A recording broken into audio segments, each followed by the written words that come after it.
നമ്മുടെ next video ആണ്. First colour വരുന്നത് നല്ലൊരു പീച്ച് കളറാണ്. എനിക്ക് തോന്നുന്നു ഈ ഒരു മോഡൽ ഞാൻ കൊണ്ടുവന്നിട്ടുണ്ട്. പ്രിന്റിന് ചെറിയ വേരിയേഷൻ ഉണ്ടെന്ന് എനിക്ക് തോന്നി. ദുപ്പട്ടയുടെ പ്രിന്റിന് ഫ്ലോറൽ ഡിസൈൻ ആണ്. ഭയങ്കര റീസണബിൾ ആട്ടോ ഈ ഒരു ഐറ്റം. നമുക്ക് പ്രൈസ് വെച്ചിട്ട് ഭയങ്കര അഫോർഡബിൾ ആയിട്ടുള്ള ഐറ്റമാണ്. കാരണം മെറ്റീരിയൽ കാണാനായിട്ട് നമുക്കൊരു ജൂട്ട് ഫിനിഷാണ്. സെമി ജൂട്ടാണ് ഫാബ്രിക് വരുന്നത്. ഒരു ഡിഫറെൻറ്റ് ലുക്കിലുള്ള ഐറ്റം. പ്ലെയിൻ ആണെന്ന് പറഞ്ഞാലും മെറ്റീരിയൽ തന്നെ കാണാൻ ഭയങ്കര രസമാണ്. ഫ്രണ്ട് പോർഷനിൽ ഒരു ബട്ടൺ ഡിസൈൻ കൊടുത്തിട്ടുണ്ട്. ഇങ്ങനെ പ്ലെയിൻ ആയിട്ട് വരുന്ന ഐറ്റംസിന് ഇങ്ങനെ ചെറിയൊരു ബട്ടൺ ഡിസൈൻ മാത്രമാണെങ്കിലും കാണാൻ ഭയങ്കര രസമാണ് കേട്ടോ.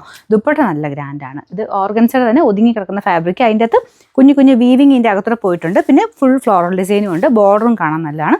നല്ല ലെങ്ത്തും ഉണ്ട്. നല്ല കളേഴ്സും ആണ് കേട്ടോ. ഫസ്റ്റ് കളർ പീച്ചാണ്. Bottom same colour. അത് സാറ്റിൻ സിൽക്കിൻ്റെ ഫാബ്രിക് കേട്ടോ. Number W848. റേറ്റ് വരുന്നത് 890 മാത്രമേ ഉള്ളൂ. 890. രണ്ടാമത്തെ ഷെയ്ഡ് നല്ല ലൈറ്റ് നല്ല രസമുള്ള ഗ്രീൻ കളർ ആട്ടോ. കോമ്പിനേഷൻ ഇതാണ്. എല്ലാത്തിൻ്റെയും കോമ്പിനേഷൻ്റെ ഒരു എടുപ്പൂടിലുണ്ട് കേട്ടോ. പീച്ചിൻ്റെയും യെല്ലോയും ഗ്രീനും ആയിട്ടൊരു കോമ്പിനേഷനിലാണ് ഫ്ലവേഴ്സ് കൊടുത്തേക്കുന്നത്. പിന്നെ കുറച്ചുകൂടെ ഒരു രസത്തിന് ഇടയ്ക്കൂടെ ഒരു വീവിങ് പാറ്റേൺ പോയിട്ടുണ്ട്. അത് നിങ്ങൾക്ക് കാണാമെന്ന് അറിയത്തില്ല. നേരിട്ട് ഭയങ്കര ലുക്കാട്ടോ. ഇപ്പോൾ 890 ഉള്ളെന്ന് പറഞ്ഞാലും ശരിക്കും നമുക്ക് കൂടിയതിൻ്റെ അകത്ത് വരുന്ന പോലെ ആ ഒരു വീവിങ് പാറ്റേൺ ഒക്കെ പോയിട്ടുണ്ട്. നല്ല ഒതുങ്ങി കിടക്കുകയും ചെയ്യും. ഞാൻ ഇങ്ങനെ പിടിക്കുമ്പോൾ നിങ്ങൾക്ക് മനസ്സിലാകുന്നില്ല. ഒതുങ്ങി കിടക്കുന്ന ഫാബ്രിക്ക്. ഓർഗൻസ ആണെങ്കിലും ഇത് കണ്ടില്ലേ, ഇത്രയും ഒതുങ്ങി കിടക്കും കേട്ടോ. നല്ല അടിപൊളിയായിട്ടുള്ള ദുപ്പട്ടയാണ്. Bottom satin silk. Number W854. Rate 890. അടുത്ത ഷെയ്ഡ് നല്ല പിങ്കിൻ്റെ ഷെയ്ഡ്. ഇതിനെപ്പറ്റി ഞാൻ കൂടുതലൊന്നും പറയേണ്ട ആവശ്യമില്ല. എനിക്ക് തോന്നുന്നു മിക്കവർക്കും തന്നെ ഇഷ്ടപ്പെട്ട ഒരു കളറാണ്. കൂടുതലും എനിക്ക് ആ ഒരു മുഖത്തിന് എല്ലാവർക്കും തന്നെ ചേരുന്ന ഷെയ്ഡായത്. അതുകൊണ്ടാണ് കൂടുതൽ ആൾക്കാരും ഈ ഒരു കളറിനൊക്കെ കൂടുതൽ ചോദ്യം വരുന്നത്.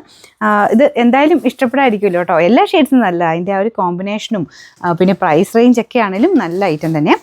പിന്നെ ബോട്ടം ഇതാട്ടോ. Number W847. Rate 890. Last colour നല്ല ലൈറ്റ് ബ്ലൂ കളറാട്ടോ. എല്ലാം രസമുണ്ട് കേട്ടോ. ശരിക്കും നമുക്ക് കൂടിയതിൻ്റെ ഒക്കെ ഒരു ലുക്ക് തോന്നിക്കുന്ന ആ ഒരു രീതിയിലാണ് ഇത് പോയേക്കുന്നത്. പക്ഷേ വലിയ റേറ്റ് ഇല്ല. 1000 ബിലോ റേഞ്ചിൽ, അതും 890 എന്ന് പറയുന്ന പ്രൈസ് റേഞ്ചിൽ നല്ല ബ്യൂട്ടിഫുൾ ആയിട്ടൊരു ഐറ്റം. മെയിനായിട്ട് ഈ ഒരു കളർ കോമ്പിനേഷൻ്റെ ഒക്കെ ഉണ്ട് കേട്ടോ. നല്ല ഭംഗിയുള്ള ഫ്ലവർ ആ ഒരു കോമ്പിനേഷനാണ് കൊടുത്തേക്കുന്നത്. ഇതിൻ്റെ ഫ്രണ്ട് പോർഷനിലെ ഡിസൈൻ ഇതുപോലെ ചെറിയ ബട്ടൺ ഡിസൈൻ മാത്രമേ ഉള്ളൂ. പക്ഷേ മെറ്റീരിയൽ തന്നെ ഒരു പ്രത്യേകതയാട്ടോ. കാരണം നമ്മുടെ നോർമൽ സെമി സിൽക്കല്ല, കുറച്ചുകൂടി ഇങ്ങനെ ഒരു ജൂട്ട് ഫിനിഷാണ് മെറ്റീരിയലിന് വരുന്നത്. കാണാൻ നല്ല കേട്ടോ. നല്ല ഭംഗിയുണ്ട്. ബോട്ടം സെയിം കളർ തന്നെ. ചിലപ്പോൾ ചിലർക്ക് ബ്ലൂ കാണാനായിട്ട് കുറച്ച് വേരിയേഷൻ കാണും. നല്ല രസമുള്ള ഒരു ലൈറ്റ് ബ്ലൂ കളറാട്ടോ ഇത്. Number W853. റേറ്റ് 890 മാത്രമേ ഉള്ളൂ. 890.